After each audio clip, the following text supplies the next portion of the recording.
the Melbourne Cricket Ground. Think about the millions upon millions of people that have sat in these stands dreaming of greatness for their team. Well, when I'm watching sport, I'm usually staring at the grass because you can't bust a move without a dance floor. The MCG on the edge of Melbourne's skyline is one of the city's most identifiable landmarks. That giant cauldron is electric when filled to capacity, and part of its magic is in its history. Built in 1853, the G has seen many firsts. The first game of Test cricket in 1877, the first one-day international in 1971, and all footy codes, not just AFL, have been part of the sporting greatness here. The list goes on. My personal opinion, I think it was the '56 Olympics that really put Australia on the sporting map. And where was that held? Of course it was held here. OK, so none of us have got anything like the MCG at home. But what can we learn from the most cared-for lawn in Australia?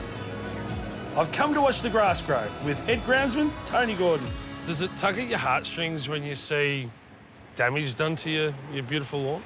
Yeah, it is hard to take sometimes. You've worked so hard all week long, preparing, getting every blade just right for the game on the weekend. I can see why they call it hallowed turf.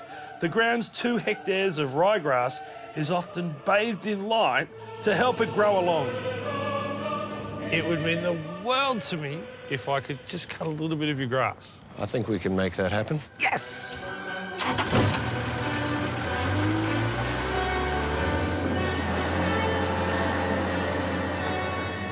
Can't talk. Concentrating. Got to get straight lines. So the way they get the patterns going on the lawn is they're clipping it using a cylinder mower, not like a slasher mower that we've got. And then behind it, they've got rollers. So where the grass looks light, it's because the grass has been pushed over this way. And where the grass looks dark, it's been pushed over that way. The next important thing is under the ground, to deal with heavy showers. Underneath our surface is 300 mil of a special sand built to a certain criteria to allow rapid drainage into 150 mil gravel layer beneath, which holds drainage pipes on 10-meter spacings, and that moves the water away from the surface very quickly. At the start of a game of AFL, they don't kick off, they bounce off, and the umpire comes in as hard as he can, bounces the ball right in that centre there. How often would you replace it in a season? Centre bounce area might get replaced every 10, 12 games we have. The warm bits are reused by a local motocross track. Lucky them. What's that over there? That, keep clear, that's what that says. Now that we've come to the glorious finish of the footy season, it's not wind down, but wind up for the ground start. Because soon as the AFL leaves our screens, we're going to be ready for a summer of cricket. But where are the wickets?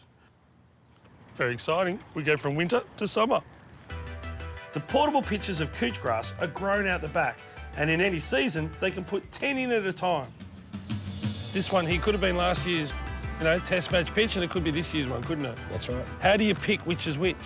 Well, we have a history. Each pitch has a number on it, and we have associated preparation. We know how many runs were scored. We know how long each match went on that particular pitch in a comment. So we can look back historically and make sure we have each pitch in the right position for the upcoming matches. The centre of the MCG is excavated to reveal a concrete pad where the wickets sit.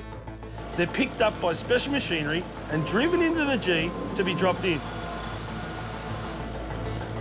So over 2 nights, we'll get all 10 in, reinstate the turf around the outside. So by the end of the week, we've gone from the AFL Grand Final to a cricket pitch. I'm standing on pitch number 5 now, being told that there's a very good chance that this is going to be the Boxing Day test. I'm going to see if the key goes in. The key goes straight in. That means there's a lot of moisture in the ground. We want to create a little bit of chin music for the Poms. Hard and fast, I reckon. So what exactly is the secret technique? It involves 10 to 12 days preparation of drying out the surface, continually rolling, shaving down that height of cut each day until we end up with a nice, firm, intimidating surface. Good. You hear that, England? It's going to be firm and intimidating.